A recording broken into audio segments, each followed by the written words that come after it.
All right, everybody, welcome back to another episode of the Elevate Podcast. I'm never going to say I'm here with a special guest. You're officially the first person that I have on my show that I'm not introducing as a special guest. And the reason why, it's not that you're not special. It's that if you're on this podcast, you're by default special. So I'm never saying I've got another special guest. I thought about this the other day and I'm like, I'm done. Have you said special guest to other people? Everyone. Okay. You're the first non-special guest, but no one else will be special, at least out loud, even though everybody that comes on this podcast is extremely special. That's fair.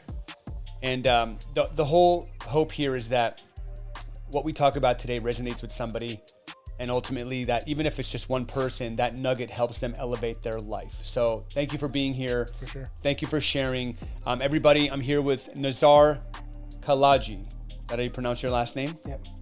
It's short for Kalayjian. That's a whole nother story. Maybe we'll do a return guest episode. But I just want to introduce you as somebody who is near and dear to my heart. We started out as professional acquaintances. We turned into friends. That friendship turned into accountability partners. Accountability partners turned into business partners. And ultimately, you're somebody who plays a huge role in my life. I look up to you. You're a mentor of mine, a friend of mine, and I'm just glad you're here to share your story. Super excited to be here. The one thing that I love about you is that we bonded over being Armenian. Mm-hmm. I'm always looking, as the ultimate networker, I'm always looking for ways to bond with people. And I remember the first time seeing you on stage at a Tom Ferry event, you were literally looking up to you and you were talking about how you were dominating your geographic farm. And for people who don't know what geographic farming is basically when a real estate agent identifies a geographic area and then goes all in and then becomes the neighborhood expert. And you were talking about how you were just crushing it. And I was like mesmerized by you because farming was something that I always wanted to do. And then when I learned that you were Armenian, I was like, I got to get to know this guy. He's got to become my friend. And ultimately, we're friends now. Talking about being Armenian, what was it like for you growing up as an Armenian? I talked to so many different Armenians and everyone's got a different type of story and grows up in a different type of household. What was it like for you growing up as an Armenian? Well, that's a great question. I mean, I'm an immigrant to the U.S. My parents came to California when I was about 7 years old. And so I remember, and I wasn't born in Armenia. I was born in Lebanon. And I remember, Lebanon has always been this war-stricken country. It's a small country, and everyone wants it, right? The Jews want it, the Muslims, all the different religious backgrounds, and obviously all the bordering countries want a piece of that pie. And in fact, I mean, it's stated in the Bible, right, as like this, the cedars of Lebanon, like it's supposed to be this majestic place. It's kind of fascinating because it's such the topography of Lebanon, you go from beach to mountains where there's snow within 30 minutes. And so it's a pretty cool, place. Again, I haven't been for over 4 decades, but anyway, so I grew up there, and it was a very interesting place to grow in that time period I grew up in because there was wars going on, bombs going off. I mean, it was just constant chaos, and it still is to this day. So I'm grateful for my parents to have made the sacrifice that they did to give up everything they had there to be able to move to United States to be able to provide a better life for my family and I. So I love that. I was actually talking to one of my friends, another one of my gratitude partners, and one of the things he wrote down was, I'm grateful that my parents immigrated to the U.S. to give me and my siblings a better life. So it sounds like that's what your parents did, which is awesome. So how was it like growing up as an Armenian boy? There or here? Here. It was hard. I mean, coming here, I don't remember if I was in first or second grade when I came, and obviously didn't know English at all. Like in Lebanon, you were told that California was like this magical place, and there was not even a piece of dirt on the street, and they give you tickets if you get if you drop something on the street, and so I just had like this massive like expectation of what it's supposed to be this amazing place. And obviously it was compared to there, but yeah, growing up, I mean, it was hard, having to learn a new language and then, my parents both worked. And so it was really, hard to be able to like get the support at home. And so, yeah, it was challenging. I mean, my parents came in with anticipation, be able to give me a better quality life and be able to give me things that I would never have there, which happened. Maybe we can get into that. But yeah, it was very stressful because there's a lot of vulnerability and anxiety around not finding a place of refuge, of peace, if you will, safety. Yeah. And we escaped there for that reason. And, you know, we can get into my family life as we talked in the past about, but, you know, being here, it still felt like that this wasn't home yet. And it was very vulnerable from that perspective.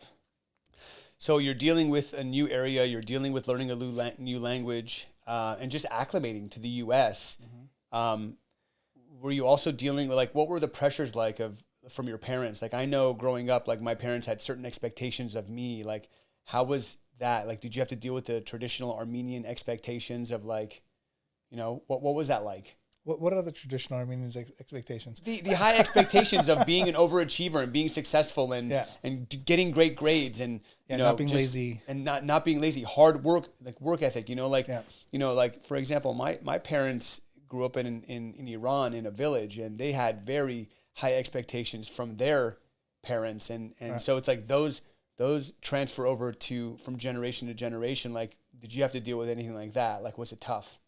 I mean, yeah, massive expectations. You know, like you grow up where, you know, you don't ever take anything for granted, and like lazy is not a word that's in the vocabulary.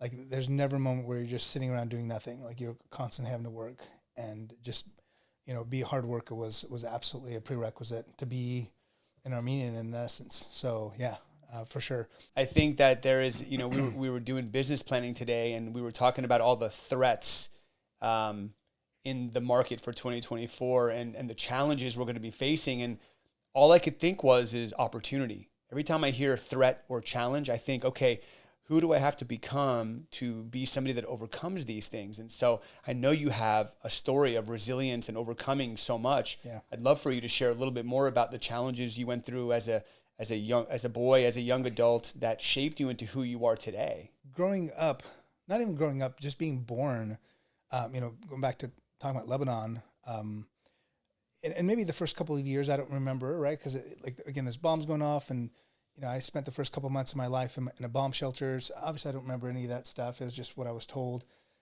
My dad had, you know, like, was throwing me up in the air, and I'd fallen, and like, my head just got all swollen. So I spent a lot of time in the hospital. I burned myself with Turkish coffee everywhere, so I spent some time in the hospital there. Lots of crazy things that happened. And I think the biggest arching thing for me was going back to that safety of being able to find safety, but I couldn't find it in my own home. You know, normally you'd think, okay, if outside is chaotic, then you can find safety in your home. But inside my own home, it wasn't safe. My mom was married with her first husband. She was married when she was 16 and quickly started having kids. She had 5 kids, three daughters and 2 sons. And her first husband died of a heart attack. When they're in their mid-30s, and obviously my mom was you know, devastated by all of this, and so she started dating my dad, who had never been married before, and he was born in Damascus, and he had fled Damascus because he didn't want to go in the army. And then they met, and they started dating, and they ultimately got married and had my sister and I. And my dad at the time, I don't know if it was cultural or if it was just him as an individual, he was just a very, very strict individual. And if things weren't done his way, like, he'd get upset and get angry, and then he would be very physically abusive. You know, he would yell and, you know, like, get a knife and, like, you know, point the knife at my mom. I remember, you know, being like 4 or 5 years old, you know, in the wintertime, which would get cold in Lebanon. I remember once my dad had kicked my mom and her youngest son from her first marriage out of our apartment building, and me and my sister were inside our room crying, like, and asking for mom to be, you know, allowed to be back in. And my dad, you know, said, "No, your mom needs to learn a lesson. Like, she needs to be obedient to me." And I just remember, like, just having such a horrible, like, thought, like, what is this? Like, why am I here? Why is my mom being kicked out? Why is she being punished with all this? And my mom's youngest, again, her last kid from her previous marriage, my half brother, I remember, I can't even imagine what type of life he would have had. You know, his dad died when he was young, when he was probably five or 6, and then, you know, your mom marries this guy that's super, you know, harsh on your mom, and so he would want to protect his mom, and then what he would, like, listen, Michael Jackson was a big thing back in the day, And so he listened to Michael Jackson. If he listened to it too loud, my dad would get pissed off and hit him. And I just remember like growing up with that. And I don't know if you felt this way or not. Being an only child, you may have not had this, but like for me, like being the firstborn of my dad and being the son of being the firstborn of my dad, like it was a big deal. And I felt like I carried the weight of, him and his name, if you will, on my shoulders. And so anytime he did anything negative or bad, if it would hit my mom or be abusive emotionally, whatever, or my brother or anybody else, I felt like I couldn't control it. And because I couldn't control it, I felt completely like weak and I felt horrible for what he was doing. Yeah. But I couldn't do anything about it at the time. And so I grew up with a lot of anxiety when it comes to that. And so like it wasn't safe outside my house with all bombs and all the stuff that was happening, but it was also just as not safe inside my own home. Yeah. And it sucked being a young kid, a small kid. All I wanted to do was feel safe. And when we did move to the States, I remember distinctly, walking home, because my parents didn't buy the first place until I was like 21. And I remember walking home and I would, we would live in an apartment building and I would see these homes on, just regular streets. And they weren't fancy houses, but probably like 1,500 square feet, homes. And I would see them and I would always try to imagine what the person that lived inside the house looked like. How was their life?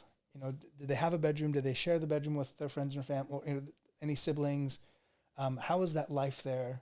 And I would imagine, gosh, I wonder how safe they must feel in that space. Yeah. And so for me, like the American dream was so powerful because I wanted more than anything, because I felt that a house would symbolize stability and safety. And I wanted that more than anything. Yeah, that was a pretty harsh, upbringing, if you will. And I probably still deal with the kind of the consequences of the trauma. Yeah, the trauma that I experienced when I was younger with my dad. I never like actually approached him because you've met the guy. I mean, he's freaking. It's insane that you tell me this story because when I meet your dad, he's like this cute Armenian hard worker, like super humble.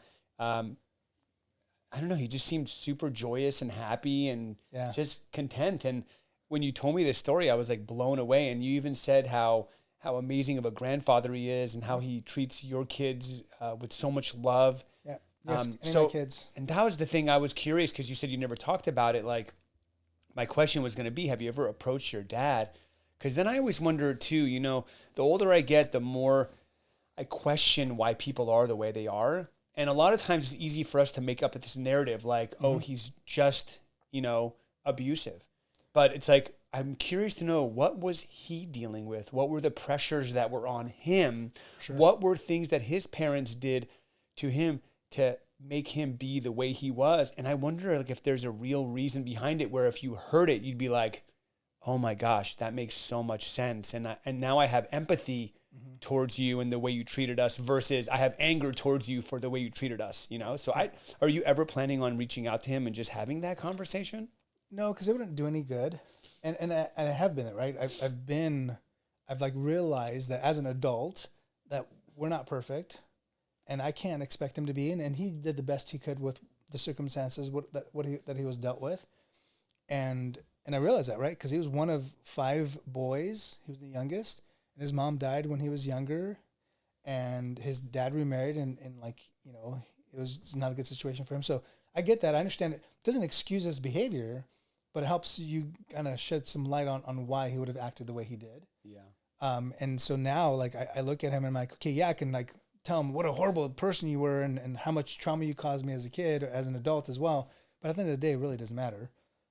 So all I can do is just, realize that now he's nice and it is what it is. What are some of the amazing characteristics that you've taken away from him? I think more than anything, like lazy is probably the biggest thing, like being a hard worker and never, being okay with just status quo, like always pushing the envelope, trying to do better, trying to level up as much as I possibly can. Be mindful of those things around me and being careful. And so like that, I've definitely used that. Like he's definitely the voice in my head, interestingly enough, right? Because I resented him for decades, but he's the voice in my head when I'm like being lazy or just like don't want to do it and don't want to make my phone calls, don't want to do this. I hear him saying, Nazar, what should you be doing right now? Yeah. And I'm like, okay. And I get it done. That's awesome. So So a lot of people know that I'm in a men's group called We Are the They, and I'm not going to ask you that question yet. And you know, I'll be honest with you. Like, I've never been somebody who's vulnerable, who likes to talk about their feelings. But as I've learned more about myself and how, you know, like self-development, I've learned that it's great to be vulnerable with other men, and there's just not enough groups out there that like encourage vulnerability. Yeah. And I know that you're part of a men's group as well that meets virtually, on the phone, and also in person. How long have you been doing that, and how has that helped you improve your way of life? I think for a long time, you know, obviously you've got the Armenian culture, which is very masculine. Yeah. And then you have just the Americanized Western culture, if you will, which is also like, you know, anything that shows any type of vulnerability is a sign of weakness, or it's at least perceived that way. And so when you look at that and you're like, oh, we can't, you know, like we can't hug, we can't Cry. show any affection, we can't cry. And so as grown men, like that's a huge thing, but like we need it, right? Like I don't know what I read somewhere or watched a reel that talked about, you know, like grown adults and men need like 7-8 hugs a day, right? Like that's what we need. Our physical body needs that, not sexually, right? But physically needs to connect, and we don't do that.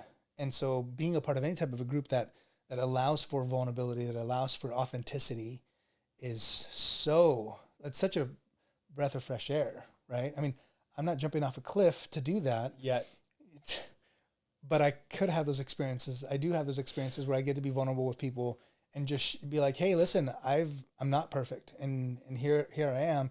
And being accepted in that type of space is just it's amazing to be able to feel that way.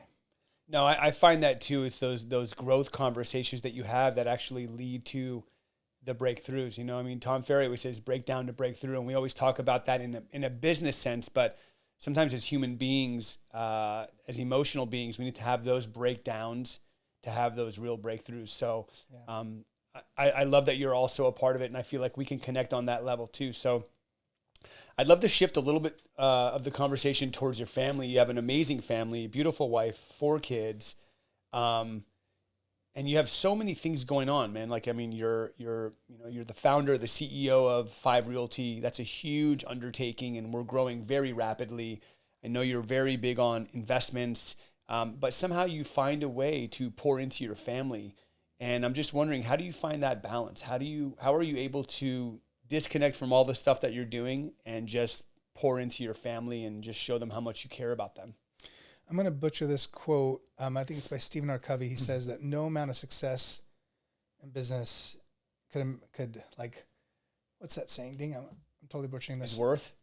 It's like saying no amount of success in business is like better than, or, you know, more important than the failure in the home. Or if you have failure in the home, totally messed that up. But you get the point I'm making. Yeah. You can be super successful, and those that I've seen in my life that have been extremely successful and kind of use I work 90 hours a week and I, you know, travel everywhere as a badge of honor, if you will.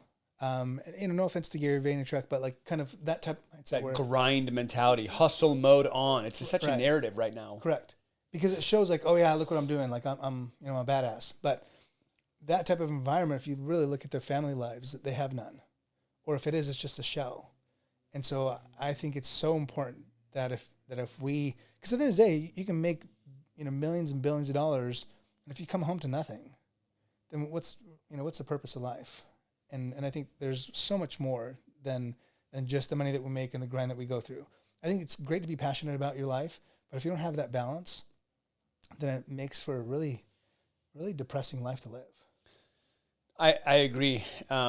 You know, you said the word balance, which is obviously a very relative term, and how do you figure that out? I guess what I'm more wanting to know is how do you spend time with your family with intention? Like, do you plan it out? Is it like, hey, Deanne, we're doing date night every Wednesday, or, you know, every other weekend I'm spending Saturday with the kids, or I'm doing this. Like, how do you make sure that you're getting enough family time in so that you're watering that grass? Yeah, I mean, just like anything, the word you use is intentionality, right? If you don't have intention behind it, it just kind of happens, ebbs and flows. There's no consistency to it. So, my wife and I have been married almost 23 years come next month. And I've been very much a proponent of monthly or weekly dates that we would go on. And even when we had our kids, they were young, like we would figure out either get in-laws or parents to watch or, hire a babysitter, whatever it took. It was super important for us to be able to have one-on-one time, because I knew that at the end of the day, when my kids were all grown and gone, then it was just going to be us two. So if we're not dating constantly throughout our marriage, then our marriage would fall apart. And so that was super important to me. And so we've carried out that tradition on. And with our kids as well, like spending quality time with them. I love vacationing. I work to vacation because I love being able to experience different things. And so my kids and our family have make that a massive priority for us. We make the time. There's always excuses. Oh, there's not enough money or whatever it is.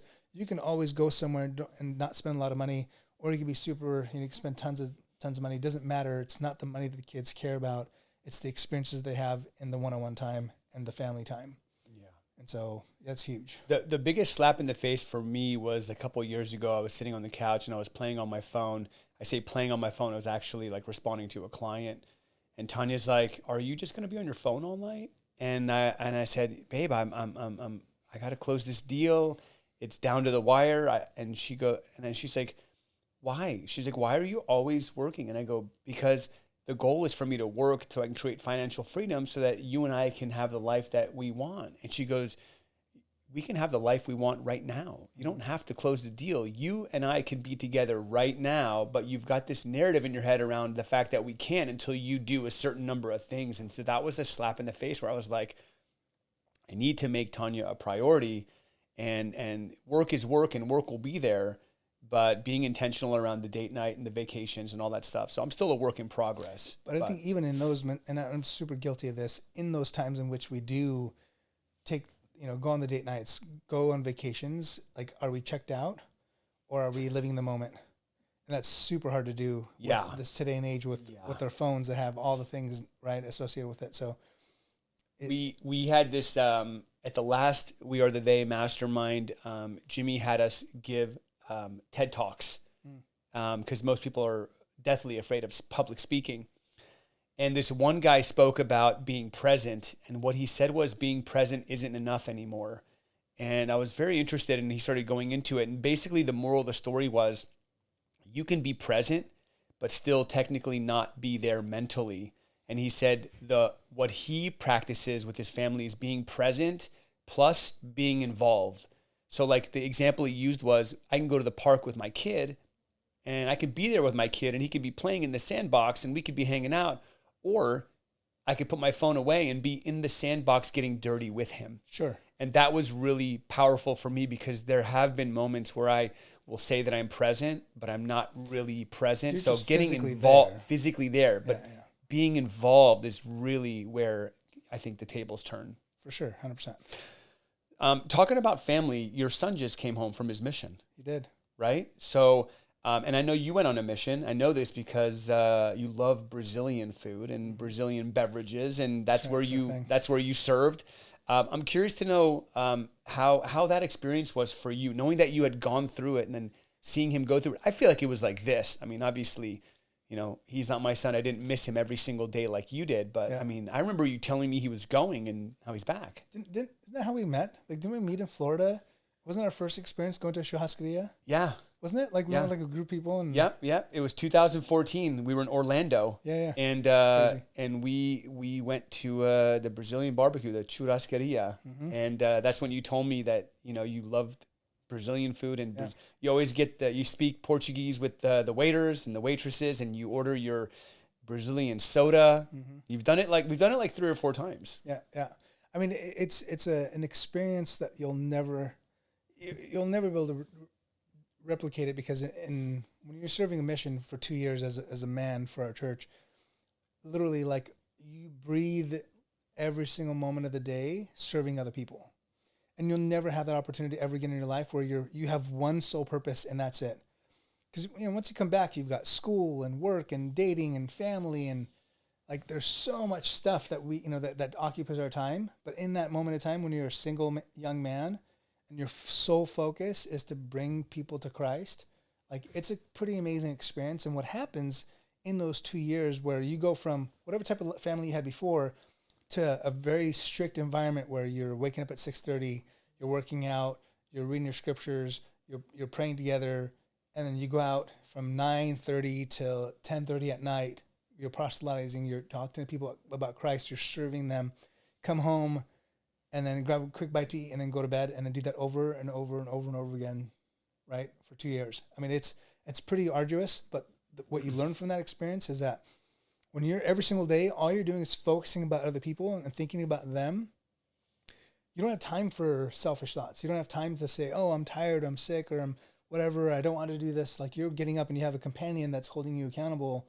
And there's all kinds of, like matrix that they go off of. But the point is that after those 2 years, you come back and you can talk to Justin. I mean, he'll tell you, like, they leave young boys and they come back full on men that have determination and have drive and are very, not only religious, but have a desire to be able to serve other people and realize how much God has an impact on people's lives and how much he loves every single one of us, independent of what we do or what don't do. Yeah. I mean, it's amazing. I mean, door knocking, is that the primary way they... Not anymore. They're a lot more... They realize that SOI is the best way to get referrals. And so it's all... Sphere of influence right. for the non-sales people, right? Right. So, yeah, it's 8 times easier to generate a lead from somebody that already knows you, likes you, and trusts you versus finding a cold person to talk to. So, interesting. So, door knocking isn't really the primary source. Do they still do it? They still do. Right? They still go cold call or knock on people's doors. But their main thing is that they'll go talk to other people that are members of the church and say, hey, who do you know? Right? Yeah. So, do you think that made you a great salesperson? 100%. Yeah, because I mean, you're selling faith, right? You're selling the religion, and you're having borderline uncomfortable conversations with people with hopes to get them to do what you want them to do. It's very similar to selling real estate. Overcoming objections, finding, nurturing. I mean, it's basic sales, and in that sense, and I don't mean to diminish it that way, because I think there's an element of the spirit that changes all around. But at the end of the day, as far as like the skills that you learn in that environment, absolutely make great salespeople. They set you up for success. For sure. I know a lot of the Mormons. We Are the They is based in Utah, so there's a lot of Mormons in the group, and a lot of those guys do door-to-door sales, solar sales, pest control, windows, and they crush it. Yep. Because it's literally they just went from selling faith to selling a product, and they're comfortable having those conversations. So the rejection. That's it. Most people aren't good with rejection, so it's a numbers game. You have to talk to 20 people to get one person to say, I'm interested. I want to hear more about this. I want to change my life. So yeah, and it's a lifestyle change. And what he'll tell you, and I agree, is that there's never a no. It's always just a not now yet. Or a not yet. And so if you realize that, you're like, okay, cool. So then you gauge where they're at in the funnel, if you will, and then put together a follow-up campaign. That's right. And they've got CRM systems, which is kind of interesting. Wow. Yeah. Not when I went.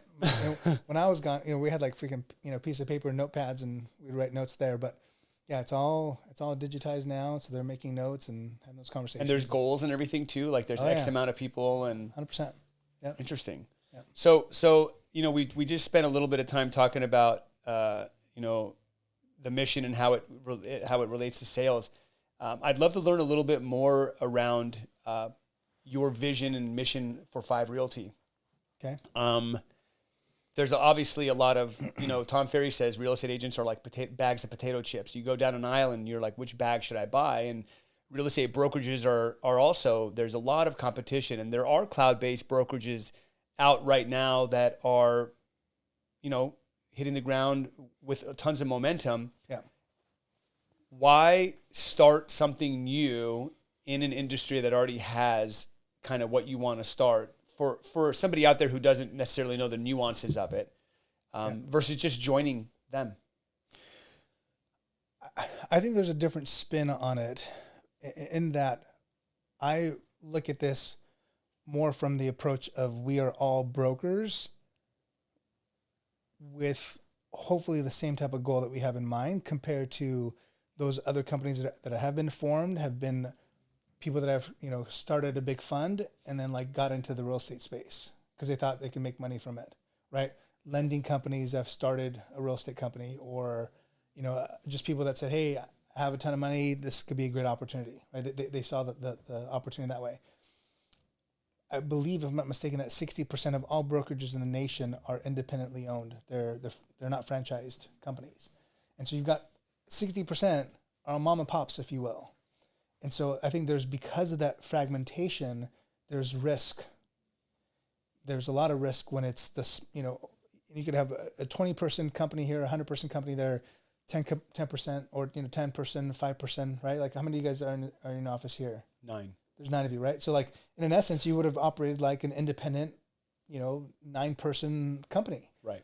And even though you could be nimble and you can make changes quickly in that environment, and that's great because you can build culture, but then there's a lot of risk associated with that. And so like partnering up, and that's kind of the whole vision of 5, is being able to get those individuals that are part of those independent brokerages or teams that run like little teamerages, and getting them to link up together. There's massive power in that. And once people realize that and are able to put their egos aside and realize that if you partner up with everybody and have a financial vested interest in everyone's success, then you become this big conglomerate that no one can mess with. And that's what I'm trying to do. I'm trying to get the little guys, if you will, and get them all together. And obviously, we can go deeper into that, but that's kind of the gist of it. So what would you say is your short-term and long-term vision for 5? The short-term vision is to be able to get team leaders that realize the value of creating generational wealth for themselves and for every single person in their team, in their company.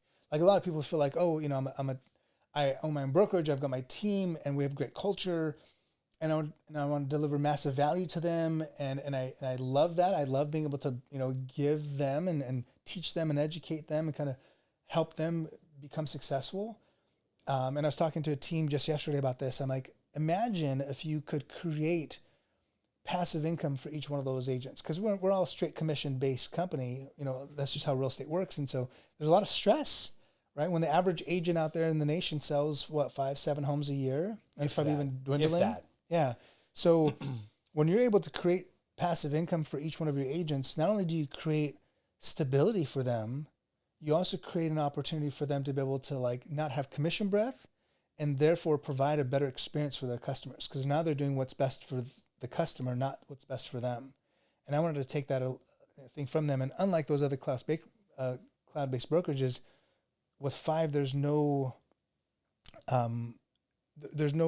restrictions on who can qualify for rev share. There's no barriers, if you will. And so the average agent on a team could win, right? If the average agent on a team were to recruit 5 people in the course of however many months or years that they took them, they can make $16,000 a year in passive income, which, for some people might not be a lot of money, but it's what, $1,100, $1,200 a month. That's pretty significant. It pays for, part of a mortgage payment or a car payment or whatever it might be. I mean, depending on where you're at, it could be, like you said, it could even be a mortgage payment, depending on where you live and how much your home is. Absolutely. So imagine if you, as a team leader or broker, were able to offer that to your agents. Because most, brokers will have other ancillary income, right? They'll have a mortgage company or a title company or, lending company, whatever. But their agents don't, right? They don't have any skin in that. And so if you can give them an opportunity, show them a pathway to be able to do that, to be able to create passive income for themselves, like, not only that becomes more sticky as far as them sticking around with you longer, but also helps you really ultimately give to them. And when I was doing the math, I thought, this team had, I forget how many agents, but imagine if 10 of your agents were to bring on only 5 people, right? Recruit 5 people in the course of however many years. You're infusing, as a team leader, $160,000 of passive income to your agents, up and above helping them sell homes and do all these things, right? So there's so much opportunity there. Yeah. And all it takes is just for someone to say, okay, listen, I surrender my ego for a minute. Let me hear about this opportunity. And right now, since we are a younger company, we're more nimble and there's more opportunity for growth, exponential growth, compared to some of these other people that have been around the block for a little bit. Yeah. That's the biggest thing that I have with others is why 5 when there's other people, that have been doing it longer, that have more resources. And I think for us, we're on chapter 1, they're on chapter 15, and the ground level opportunities that are available right now for people that want to lead certain regions are just priceless. There's definitely a land grab for people right now within the company for its infancy. But at the end of the day, even when we are a mature company and we're, tens of thousands strong, there's still going to be that level of value that it's a win-win situation, because in those other brokerages, who gets to win, who has the highest chance of winning, is the team leader or the broker. Their agents don't. Yeah. And with Five, that's just not the case. I think of, it's kind of morbid and it's a joke, obviously, but Tom Ferry always says the average agent, they retire when they die. Mm-hmm. They don't have no exit strategy. A retirement account. They don't have an exit strategy. And so, we talk about commissions plus at Five. It's a way to create more income than just the commissions that you earn. And actually, at one of the We Are the They masterminds, Jimmy brought a multi-millionaire to talk to us, and he said, as long as you're a dancing bear, you'll always be a slave to the money. And he's like, you just don't make money unless you dance. And so at Five, our goal is to create multiple streams of income for the average agent so that they don't have to be a dancing bear. They can make money when they dance, but they also make money when they're sleeping. Can you imagine for a second, Rob, that if every single agent at Five was making at least $1,000 a month of rev share, what that would look like? Like, it would completely change how we did business in giving those agents that stability and that level of peace that they would not get otherwise. And what's interesting is even like, was it Redfin right now, right? That they abolished their base that they would give their agents because they realized that it's not working out, it doesn't make sense for them. And so, like, I want to be able to create that. Like, you can create that opportunity for your agents. You can create that for yourself. And those that want to take it to the next level, holy crap, the sky's the limit, right? I mean, to be able to create $500,000, million, even $250,000 a year in passive income, rev share, I mean, that can massively change. And the ability to be able to then, give that as an inheritance to whoever you give it to, it's huge. Yeah. And that's something you can retire with, like you were talking about. Most agents don't have 401k plans or retirement accounts. Like they just don't do that. Yeah, and then I also think too, you see like, what would you do if money wasn't a factor? Mm-hmm. And I feel like by creating multiple streams of income and by creating passive revenue share income, it takes the pressure off of having to earn the income. And so if there's no pressure on having to earn the income, then what could you do? Like, where could you really kind of thrive? And that's what's most exciting for me is creating the revenue share, helping other agents create revenue share, and then finding ways to create certainty so that I could do more with my time. Yeah. I love that. So what is your long-term vision for Five? Like a 10-year, a 15-year out? Where do you see the company? How big do you see the company? What are your dreams? I mean, our goal is to get over 50,000 agents within the next 10 years. And interestingly enough, with over 1.2 million agents, nationwide, like 50,000 is nothing. It's a drop in the bucket. And so I think there's the addressable market is there, the opportunity is there. It's about just making those connections. And obviously, as we continue to grow, the louder we'll be. I mean, it'd be fun to be able to get to the point where, Five Realty at some point will become a brand that everyone talks about. Dude, they need to make memes about us. For sure. I feel like once we get a meme, we're gold. But dude, just to kind of put things into perspective. So 2.5 years ago, when you approached me before Five Realty was even a thing, it was just an idea. Yeah. We were planning on being in Utah and California because that's where you lived and that's where Provident was and that's where we were. And fast forward to today, we're in 5 states and 7 pending, right? So, in 3 to 4 months, we're going to be potentially in 12 states or more. And like you said, every time somebody new joins, we get a little louder and we get a little bit louder. And then people start wondering, why are people going to Five? And we're attracting our tribe and we're creating our culture and it's super exciting. Yeah. I think that we're attracting people that have a desire to be able to think like a business owner, right? Not just like another real estate agent, because our industry is, definitely being disrupted. It has always been, but it continues to be so right now in a more exponential way. And so if you as an agent don't figure out a way to be able to create other opportunities for yourself, then you're going to be in a position where you're going to be like, oh shoot, what happened. Yeah. Right. The thing I love most, obviously the revenue share is great, right? Who doesn't want to make some extra money Sure. Passively? But the thing I love so much about the partnerships that we create is every time somebody new joins the brokerage, it's an opportunity to develop a new relationship. And there are several people that are at the brokerage now that I knew before, but we didn't really have a connection. But the minute they signed on the dotted line and said, I want to be at 5, we just deepened those relationships. And now I'm spending more time with people that I never thought I'd spend time with because of the commonality of being at 5. And that's what's most exciting for me is every time somebody says, yeah, Rob, I want to learn more about 5, or I do want to come to this brokerage and I do want to partner with you. It's like, I get all tingly because I'm like, what can we do together? Yeah. And that's what's so exciting. So I think it's all about like also being non-apologetic, right? About what you're passionate about. Because either people are going to be, like you said, you're part of your tribe and resonate with you, or they don't. And can't please everybody. I'd rather be known and not liked versus never be known. Yeah.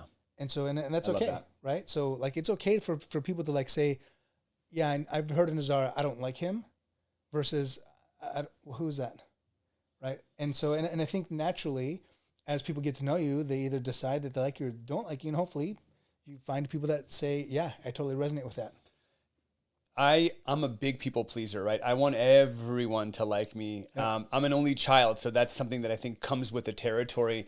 And the reference that totally was an aha moment for me was when somebody told me, Obama became the president at that. This is how long ago this was. And they're like, 51% of the people voted for Obama and 49% of the people didn't vote for Obama. Mm-hmm. Basically, half the country didn't want him to be president, but he became president because of that 1%.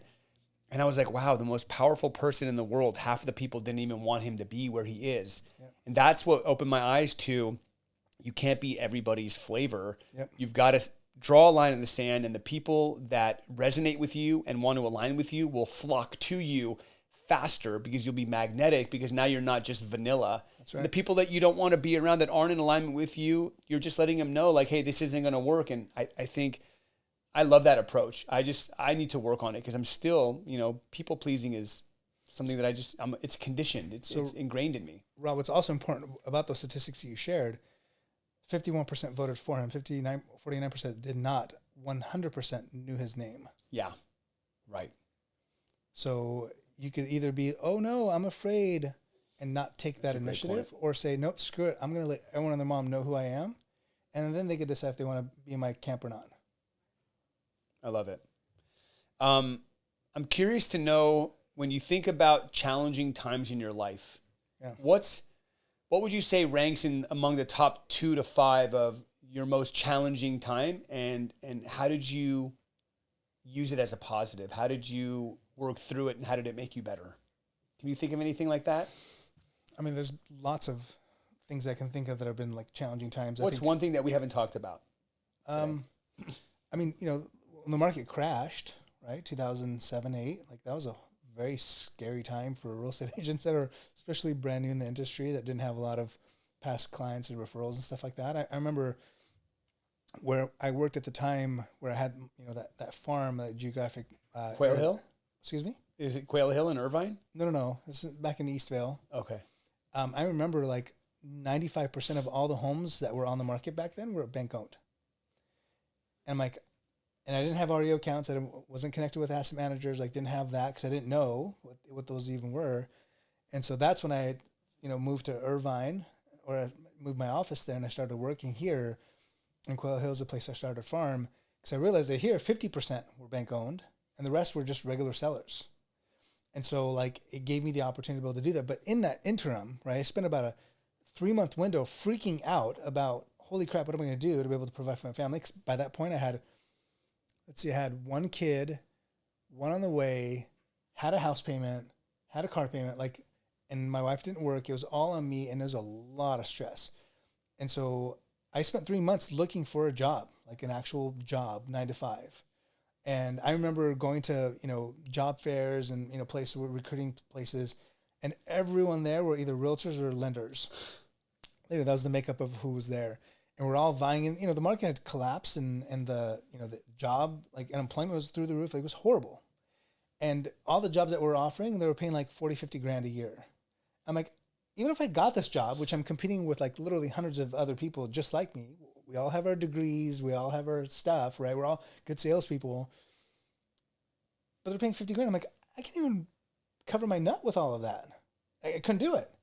And so I stopped thinking of, I took the idea of no one's buying out of my head. Because I would look at the transactions like, oh, no, these homes sold. So clearly I couldn't represent the seller because I wasn't representing the bank, but I can most certainly find the buyer and represent the buyer. And so I thought, instead of spending all this time looking for a job that's not going to pay me enough anyway, why don't I focus all the energy back into sales, into real estate? And I remember that year I made twice as much as what those jobs would have offered me, even with that 3-month sabbatical looking for that home, because I decided that I was going to change my mindset that, nope, there is opportunity and I'm going to get a piece of that pie. And we're in that same boat right now, right? I mean, look, at the end of the day, it doesn't matter how good or bad the market is or the economy is. People are buying and selling homes every day. I mean, you go on the MLS and there are hundreds of people transacting every month. That's it. Thousands. And so the beauty of being a successful real estate agent is, number one, you must have a strong mindset, because what you focus on, you will eventually attract.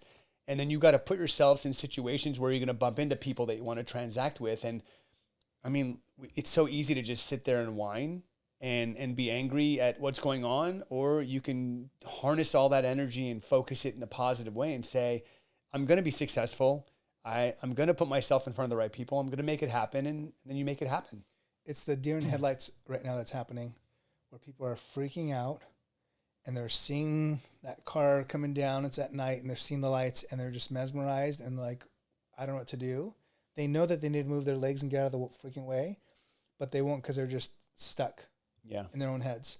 And it's the same thing. I see that in people's eyes when I'm watching agents, when I'm seeing them, they're just like freaked out about, holy crap, the rates are this and no one's buying and I don't know. And that causes them to literally do nothing. And literally that's the self-fulfilling prophecy. The analysis paralysis. I'm having so many conversations with agents right now that I know that in 2021 were crushing it. And prior to 2021 had a nice, strong, stable business. And they're literally like, I don't know what I got to do for somebody to throw me a bone. Mm-hmm. And I'm like, well, waiting there for the bone is not the right approach. Like, you've got to take action. You've got to get proactive. But before anything, you've got to change that mindset. Like, that self-talk is that it's so critical. What we say to ourselves, whether it's out loud or in our head, is so critical. So, and look, we're human beings. I mean, I don't know about you, but I freak out sometimes about the market. I freak out about the top line revenue that we're generating here. I freak out about my overhead. But you have your pity party, and it's like, unless I'm going to go get another job, like, change the mindset and go do what you got to do. So, I'd love to talk to you a little bit about investing. Okay. I know that you like investing. I know you love diversifying. What are some investments that you've made that you absolutely love? And what's on your radar? Like, what are you like, I want to learn more about this and maybe dive into this, or maybe it's, I don't want to learn anything new. What I'm doing is working and I want to go more in on it. Like, what is Nazar investing in? I mean, I've dabbled in sale or in stocks, but my main focus has always been real estate because it's just what I know. And so buying investment properties, long term, buy and hold. I've flipped homes for the last decade, so I've been good at that. And I've realized in flipping homes, you make a quick buck, but at the end of the day, it doesn't create generational wealth. And every single time I went back and looked at these properties that I bought for this, sold for that, made some decent money, I'm like, oh shoot, if I just held on to that property another year or two, how much more I would have made, right? Or even 5 or 10 years. I was talking to my son, the first property that I bought, the first single family home that I bought for like $435. Now it's worth like $950. I'm like, I could have held on to that easily, right? Yeah. I chose not to because I was afraid. No one ever regrets buying property. People regret selling. That's what the fear is the regret. And so I'm like, if you buy a home, either make it to where you turn into an investment, or if you do sell the property, make sure that if you go buy another home, you're buying an investment property along with it, right? Yeah. And so that's the biggest. Like, if I were to tell, and my son was asking, or Dad, what advice would you give me? And I'd say buy as many homes as you possibly can, as early as you possibly can, and buy as many as you possibly can until you die, because that's how you build that wealth for yourself. That's how you build the wealth for your family. Because the average income or the average middle class poor individual is told, go get a job, get stability, buy a house, pay it off as quick as you possibly can, and then live debt free. Well, guess what happens with that mindset?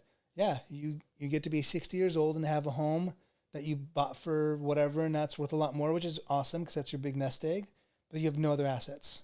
You have no debt. Good for you. You might have a couple $100,000 in the bank, but that's it. Versus the guy that says, oh, I'm going to take the risk and sacrifice now, buy a property a year and do that for the next 10, 15 years. And when I retire, I've got 10, 15, 20 properties that I own that are now all free and clearly paid for. Now who has more wealth? Yeah. Like it's about willing to take that risk. Because right now, anything you buy doesn't sound like a good deal. But in 10 years, you better believe that whatever you bought today is going to be like, holy crap, if I can go back, I would have bought 10. And in hindsight, you have that conversation all day long in your head. Where you're like, oh my gosh, 10 years ago, I should have bought, the whole freaking city. Well, yeah, because back hindsight, you can see what an amazing deal it was. So don't be afraid to not take that risk, or take that risk today. Yeah, I mean, there's no crystal ball, and the one thing we do know is historically real estate's always gone up. Mm-hmm. Now there have been time periods, like for example, if you bought it in 2005, and the market corrected in 2007, and then you had to sell in 2009, you short sale or it went to foreclosure, right? Yep. But the people that wrote it out, like the house I got it in 2007.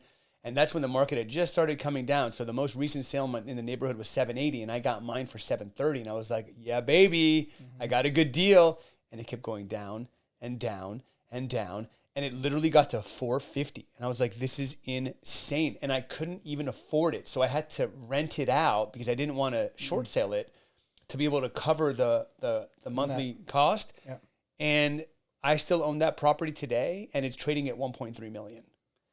Right. So the thing is if you do buy a property and you sell it within a short period of time, you may lose money. It's like time in the market. But if you have it for 10, 15, 20, 30 years, that's where the appreciation grows so much. And so I just feel like this world has become so on demand. This world has become so instant gratification that like, oh, I'm just going to buy the house and flip it and make 20K when you could hold on to it for 10 years, cash flow it, and then maybe make 200, 300, 400K. That's it. So, I mean, look at these guys that bought these, oceanfront properties for like 200,000, 300,000 back in the day. Yeah.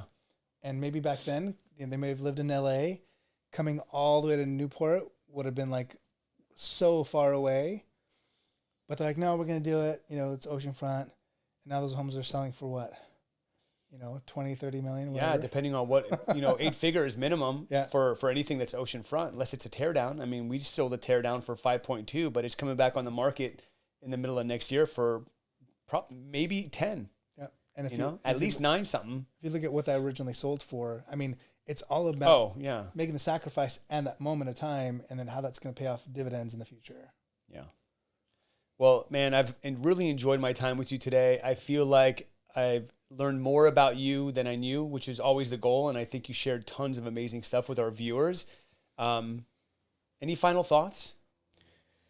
My final thought, we covered a lot, right? And we didn't go as deep as, maybe we should have gone in some of these topics, but I think, and maybe this overarching thought that I have in my head recently has just been like, love people and give them grace. Because you don't know the life that they're living. You don't know what's happening in their lives or what has happened or what will happen. Like, we're all dealing with our own stuff. And so I think that, sometimes we project our frustrations and project our, anger or fear onto other people. And it's just not fair to do that. And so I think if you take a step back and say, you know what, like if I want people to give me grace, if I want people to like be, have empathy for me and what I've been through, my trauma, my experiences in my life, then maybe the way you do that is by giving it to other people. Absolutely. The one thing that Jimmy always has been so helpful in my self-development in the last couple of years, but what he said is whatever you want more of in life, give that away. Yeah. If you want more money, give money away. If you want more love, give more love away. And if you want grace, then give more grace away. And I love that you shared that, because life can be tough and life is challenging, and everyone is dealing with something. And just recognizing that and knowing that it's probably not personal, but it's just something that they're dealing with, and it'll pass. So, dude, I got one last question for you, man. And you know what it is? No. On air, I'm asking you officially, will you jump off this Moab cliff with me? No, I will not. Mark my words, people. I will not. He will jump off this cliff one day. Watch. This guy is a total risk taker. And I know that he wants to deep down. He's just, there's something holding him back. Deep down want to ever do that. I love you, dude.